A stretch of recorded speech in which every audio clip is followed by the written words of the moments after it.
Hi Liz, how you doing today? I'm alright, how are you? I'm doing well, thanks for asking. What's been going on in the last week? It's still the same.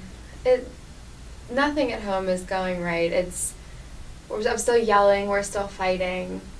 Like, You and your boyfriend? yeah, he just can't get it together. He doesn't do anything right. And I just end up screaming every day. And it takes it all out of me. Alright, so he can't do anything right, and you're arguing, being angry every day. Yeah. So what are you taking away from this? Like, what do you think's going on? I feel like he does nothing wrong, and I end up screaming at him when I come home from work. Mm-hmm. And that's a lot out of me every day, and I don't want to feel angry every single day. But that's what's happening. Yeah. What types of things do you think are triggering your anger response? It's anything. I come home, he's just sitting on the couch. I've had a long day at work. He gets home work before me. Mm-hmm. And the dishes aren't done. Nothing's like thawed or even started for dinner. And is that just supposed to be it's not. He could just do one thing. And I just lose it. I lose it, and I can't control it. I just start screaming at him that he does nothing, that he could just do one thing for me. He could just have the sink clean, Mm-hmm. empty, one thing, and it every single day. And then the next day it's something else. The trash is now, like, you name it. So every day when you come home from work, there's something he's done or failed to do that triggers yelling. Yeah. What's his response to this? Like, what's he do when you yell at him? He gets mad back. Mm-hmm. He just starts screaming back at me. Like, I expect too much, and I get too upset, and why am I always yelling at him? Why can't I give him the benefit of the doubt? But I don't understand it. Like, you could do one thing, and I can't help it. I scream at him. Are there other things he does at other times that you feel are helpful? Or is it always, like when you come home, is it always something that hasn't been done right or hasn't been done? I mean, on anniversaries, he'll make dinner. Mm-hmm. So that's nice. Okay. He makes good money. Mm-hmm. So he keeps that together. Okay. But That's about it? yeah, the rest is just, I just get angry at him. So, if you were to pick adjectives to describe him, what adjectives might you select? Stubborn. Mm-hmm.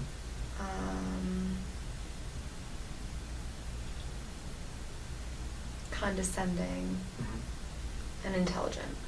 And intelligent. All right. Stubborn, condescending, and intelligent. Do you see him as this way kind of all the time, or does this change? I don't think it's all the time. Sometime, a month ago when a friend at work died. Mm-hmm. Old age, whatever. But I had a long day. He knew it beforehand. I didn't have to say anything. When I came home, everything was good. There was no trash, no dishes. So it's not all the time. But just lately, it's just, I have no words.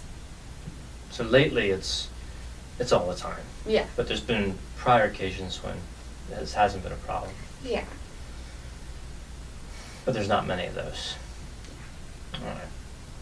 So after you have, you yell and argue, what's it feel like to you then? Like, what's your mood? I'm still irritable. It's like the dishes still didn't get done. The problem didn't go away. Didn't fix itself while I was yelling. Mm-hmm. So it sucks. Being that angry just doesn't, I hate it. So it's not productive for you. Right. It's not productive. But there's a part you mentioned earlier where, like you said, you just can't help yourself. Like I said, I just lose it, and I do that because that's what it feels like. So it's like you just see, for example, like the dishes. Right. So you just see the dishes aren't done, and immediately there's the. I go off. Why didn't you do the dishes? You've been home an hour and a half. You could have done one thing for me. I had a longer day and you knew it. All right. So let me take an example from work. Right. So you work in an office, right, with other people. Do they ever frustrate you in a way similar to what your boyfriend does? Occasionally, yeah. On occasion? Yeah. Yeah. So there's times you kind of have that moment with them where you just can't believe they didn't do something, or... Yeah, I just can't stand them sometimes. And what's your reaction in terms of anger and yelling to those events? I get pissed, but I can't yell. You can't yell? No. Why is that? I get fired. You get fired. So in those interactions with your coworkers, would it be fair to say you're in that moment just as angry as you are with your boyfriend? And oh, if not more, because not more. I actually choose to be with my boyfriend. I don't choose to be with those people necessarily. You just happen to be together in the Right, same place right. with them. So in those instances, because there's a consequence, like being fired, you're able to control the outward expression of anger, meaning you're not yelling, but inwardly you're still angry at them. Yeah, I guess so. Yeah. So they don't really know you're angry? Yeah, I just walk away. I don't think they'd be able to tell. And they're not being yelled at, so they're not... Right, they wouldn't There's know no or response. react, yeah. No reaction, right. So there is a thought process that occurs between the trigger and when you act. Because at work, you're thinking, you have this thought that comes up, I don't want to be fired. Yeah, I get there must. Yeah. And the consequence of that thought is, I'll be angry, but I'm not going to act angry. Right, I can't act angry or I'll get fired, and I don't want to get fired, I guess.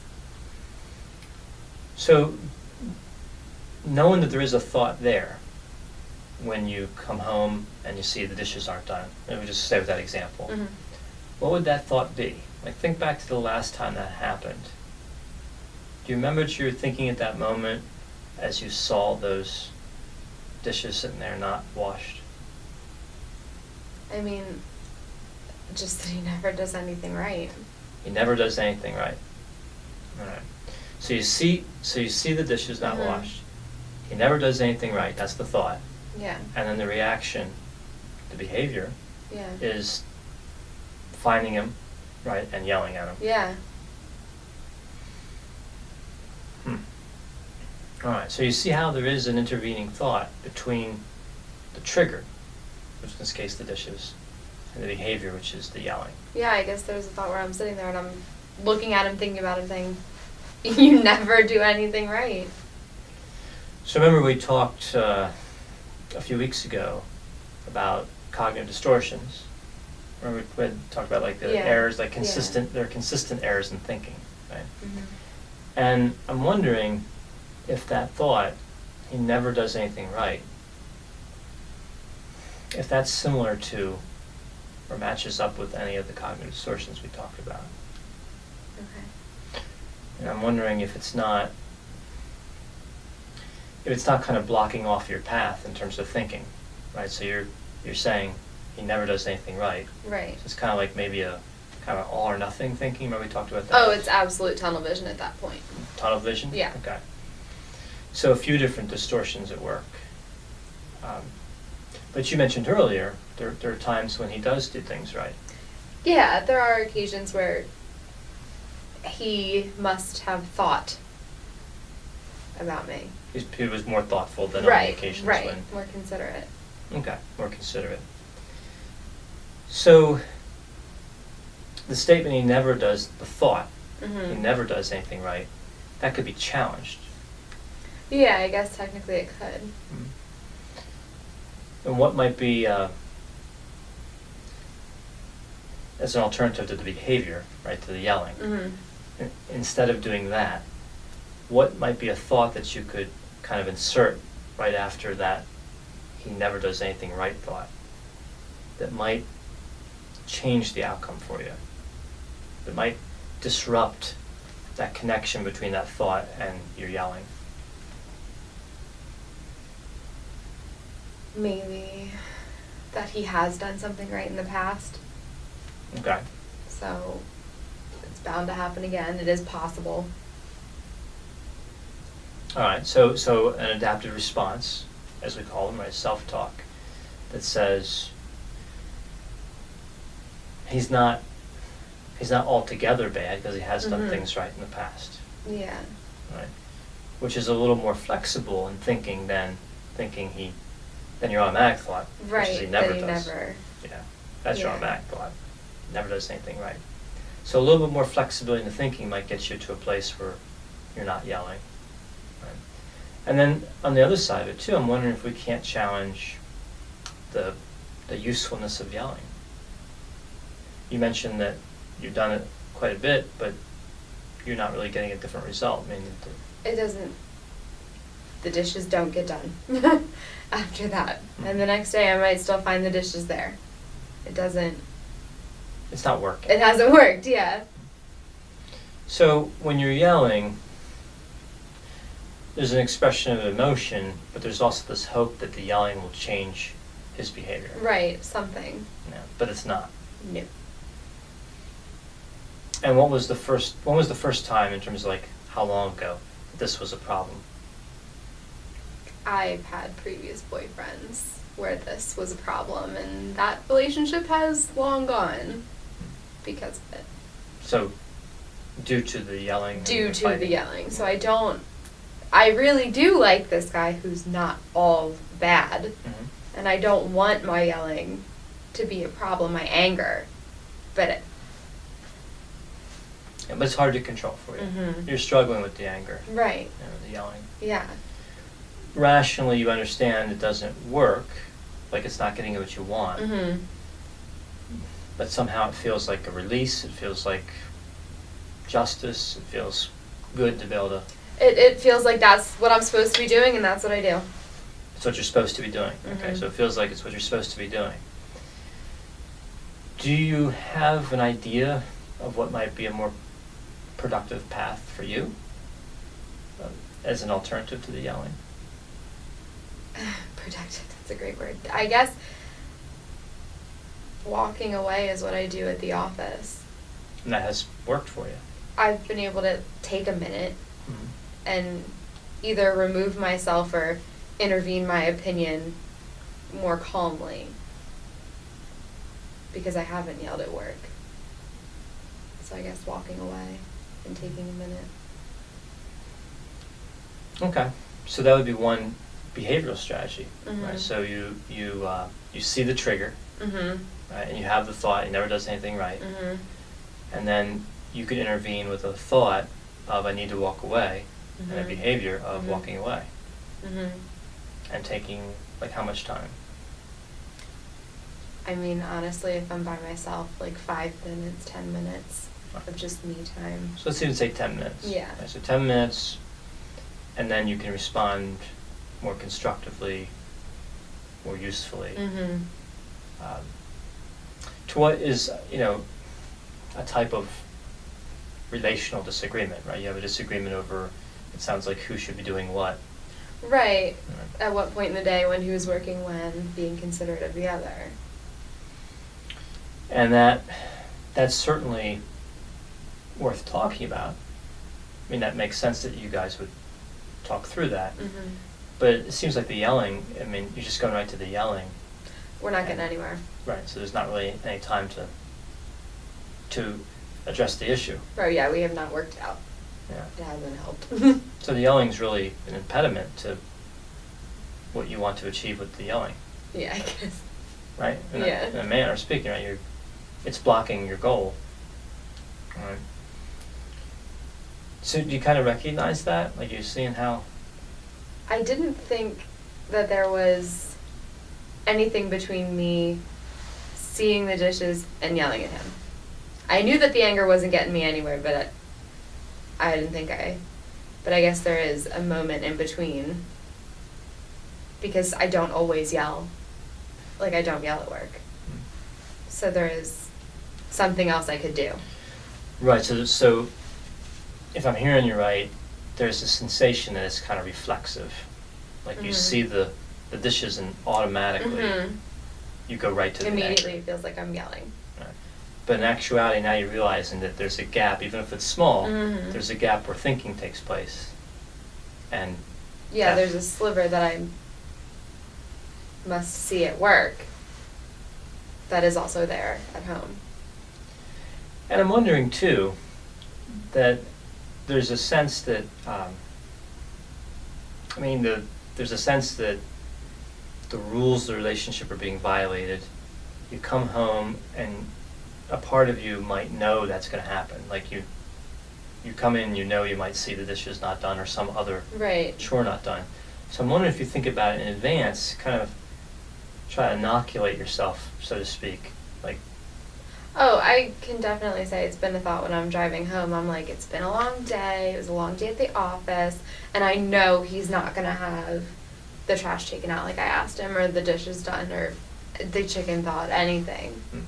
Well, and that goes both ways, right? The thinking about in advance can be a good thing, because you can prepare yourself for that moment when you're going to apply that adaptive response. Okay. Right? You can prepare to see something that's going to potentially upset you.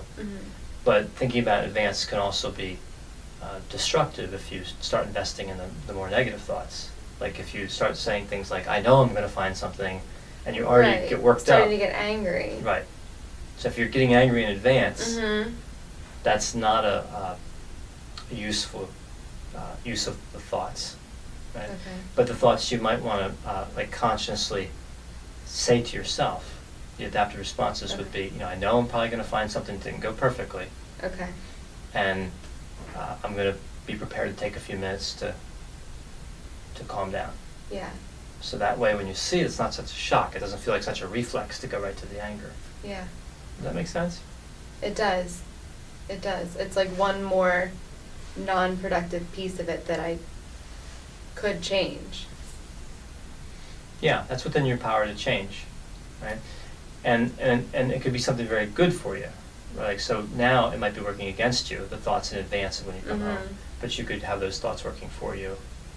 And just start myself off by thinking, he's not all bad. There could be something there, but it'll be okay.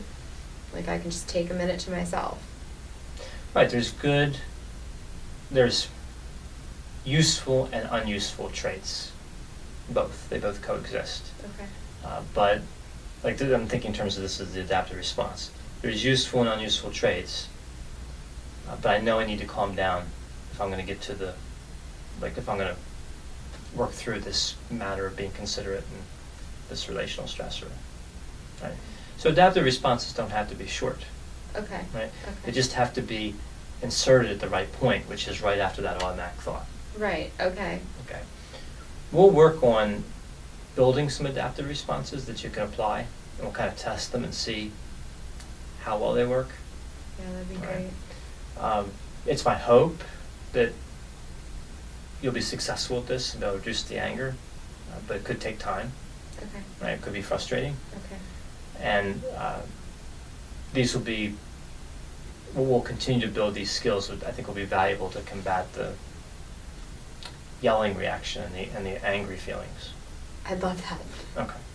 So we'll work on that. I'm going to give you a document today called Thought Record, Okay. where I want you to just kind of read it over this time, and we'll talk about it in more detail next time. Okay. But it's an opportunity to record your thoughts, like a trigger, and your thoughts, and kind of what happened, and then there's a place for adaptive responses. But we'll go through it step by step. I'm just going to give it to you today so you can look at it Okay. and familiarize yourself with the format. All fits on one page. Okay. All right. And what I'm going to ask you to do in the future is to complete these thought records when you have a thought that ends up with a behavior, whether it's a desirable or undesirable outcome. Okay. We're going to see what the process is, Okay. and then how well the adaptive responses are working, because we may have to adjust them a bit over time. Okay. Does that more or less make sense? It does. It does. All right. So I'll give you that. We'll schedule another appointment, and we'll pick up next week, and we'll start going through the thought record. For this week, I would say try the adaptive response that we worked out here. Okay. Yeah, and the behavioral response, which is the 10 minutes. Walking away, yeah. Yeah, to and myself. see how well that works. Okay. You know, I would expect that would have some level of success. You know, maybe there's certain times where you're not as successful. That's okay. We want to focus on the times where you can walk away for the 10 minutes, and we'll see, you know, what the behaviors Yeah, I were can then. definitely try that. Does that make sense? It does. All right. So I'll give you that, try out that adaptive response, and then I'll see you in a week. Perfect. All right, thanks. Thank you.